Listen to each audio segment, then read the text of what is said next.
सप्ताह में 2 बार भोजन छोड़ने का जो मेरा सुझाव है, इससे न केवल अनाज वरन ईंधन, तेल, कोयला आदि सबकी बचत होगी। भोजन छोड़ने के अलावा अन्न बचाने का और भी एक तरीका है, वह भी सामूहिक सामाजिक श्रेणी पर किया जा सकता है। जानते हैं कि इस देश में 10% अन्न कौन खराब करता है? कीड़े, पंछी, बंदर और बोरियां ठीक ना होने से अनाज गिर जाता है और मिट्टी में मिल जाता है। यह विचारणीय है। इस प्रकार 80 लाख टन बर्बाद होने वाले अन्न को बचाया जा सकता है, तो भारतवर्ष को किसी भी देश से अन्न की भिक्षा मांगने की आवश्यकता नहीं पड़ेगी। श्रीमान, यह अपराध कबूतरों, बंदरों, कीड़ों आदि का नहीं है, यह अवश्य ही हमारा अपराध है। आज तक विदेशों से हमको अनाज मिलता रहा है, इसलिए हम लापरवाह थे, इसीलिए अनाज का विनाश होता रहा। परंतु अकाल पड़ेगा जैसा कि इस वर्ष पड़ा है, कभी हम जागें तो यह ठीक नहीं है। हमें अन्न के नाश को रोकने की सतत कोशिश करनी चाहिए। उसकी बचत करना हमारा परम कर्तव्य है। यह काम हर किसान, बच्चा और युवक कर सकता है और उन्हें करना चाहिए।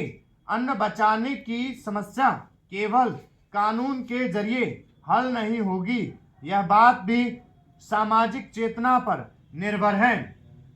अध्यक्ष महोदय, मैं निवेदन करना चाहता हूं कि सरकार को यह निश्चय करना चाहिए कि इस बिल का सही उपयोग किया जाए।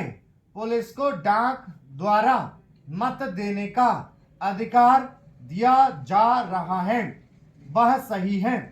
वह अधिकार इससे पहले ही दिया जाना चाहिए था, लेकिन आजकल चुनावों में जो गड़बड़ी होती है, उसको दूर करने के लिए सरकार को मूल अधिनियम में संशोधन करना चाहिए। माननीय सदस्य ने अभी कहा कि इस बिल पर ज़्यादा वाद विवाद नहीं होना चाहिए, लेकिन हम विरोधी दल के लोग जानते हैं कि जूता कहाँ काटता है। अगर कांग्रेस पार्टी चुनाव से पहले गद्दी छोड़ दे और सरकार में ना रहे, तब हम देखेंगे कि कांग्रेस को कितने वोट मिलते हैं। क्योंकि चुनाव के समय कांग्रेस पार्टी के हाथ में सरकार रहती है, इसलिए उसको इतने वोट मिल जाते हैं। मैंने मध्य प्रदेश में देखा है कि हमारे कुछ कर्मचारियों को आरोप लगाकर पकड़ लिया गया है। इस संबंध में न्यायाधीश का निर्णय वहां की विधानसभा में पढ़कर सुनाया गया है। पुलिस के वोट लेने के लिए ही यह बिल लाया गया है। हमें डर लगता है कि पुलिस पर दबाव डाला जाएगा। सरकार को यह बतला देना चाहिए कि ऐसा नहीं किया जाएगा। यदि प्रारंभ में ही चोर चोर का शोर मचा दिया जाए तो चोर घर में नहीं घुसता है, क्योंकि वह जानता है कि लोग जागे हुए हैं। हम अपना यह शक और चिंता इसीलिए प्रकट कर रहे हैं ताकि सरकार इन बातों का ध्यान रखे और चुनाव में होने वाली गड़बड़ियों को रोकने की कोशिश करे। यह जो छोटा सा बिल लाया गया है, वह किसी विशेष मतलब से लाया गया है। जैसा कि विरोधी दल के अन्य माननीय सदस्यों ने कहा, यह बिल किसी विशेष पार्टी के हित के लिए नहीं लाया गया है। केवल अपने प्रदेश से बाहर काम करने वाले पुलिस के आदमियों को डाक द्वारा मत देने का अधिकार देने के लिए नहीं लाया गया है। मैं निवेदन करना चाहता हूं कि अभी देश में वे स्थितियां पैदा नहीं हुई हैं जिनमें वह अपनी मत के अनुसार जिसको चाहे वोट दे सकें। सदस्यों ने कहा है कि मध्य प्रदेश के लोग जो नागालैंड में हैं बेशक उनको यह अधिकार देना चाहिए, लेकिन इसके साथ साथ यह भी कहा जाता है कि हमारे राज्य में पुलिस के लोग हैं। अध्यक्ष महोदय, मैं कहना चाहता हूं कि हर आदमी को यह अधिकार है कि जिसको वह चाहे डाक द्वारा मत भेज सके। ऐसा तो नहीं है कि सभी मत किसी एक अधिकारी के सामने ही इकट्ठा करके भेजे जाते हैं। जहां तक इस बिल का संबंध है वह ठीक है, वह प्रारंभ में ही आना चाहिए था और मैं इसका समर्थन करता हूं। मैं इस सदन के माननीय सदस्यों से भी निवेदन करता हूं कि इस बिल को पास कर दिया जाए। खेती में उन्नति ना होने का कारण क्या है? उसका एक कारण यह है कि खेती से संबंधित जितने भाग हैं उनमें आपस में समन्वय नहीं है। खेती के लिए अच्छी खाद की आवश्यकता है, पानी की आवश्यकता है, औजारों की आवश्यकता है और धन की आवश्यकता है।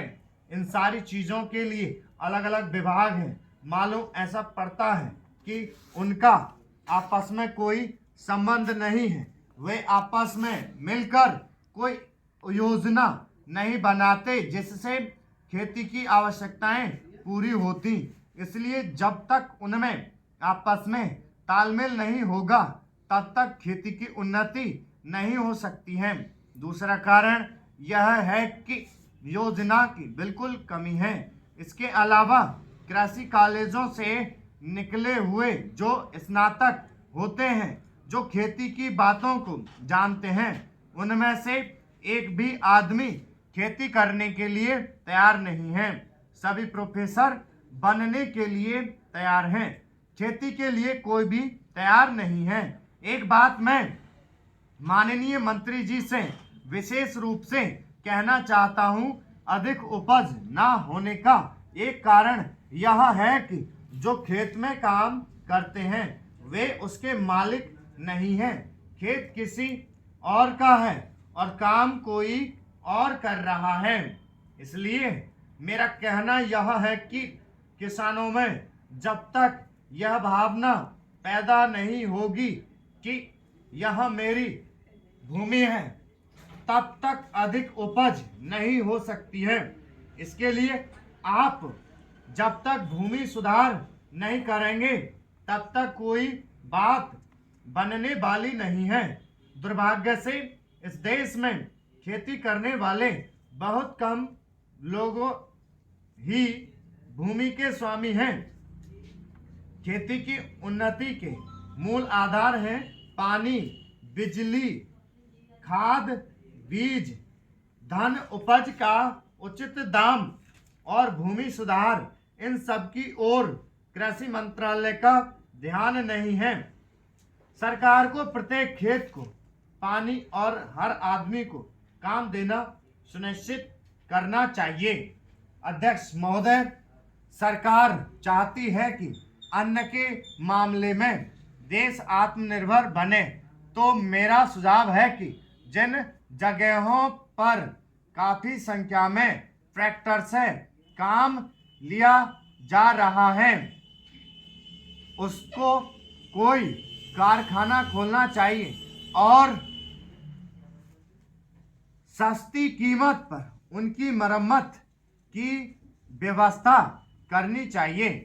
आप बाहर से ट्रैक्टर मंगा रहे हैं, मैं समझता हूं कि यह सारा रुपया व्यर्थ व्यय किया जा रहा है। मेरा सुझाव है कि इस देश में ही ट्रैक्टर बनाया जाए। बाहर से खेती के सामान जो आ रहे हैं कारखाने से होकर ही आ रहे हैं।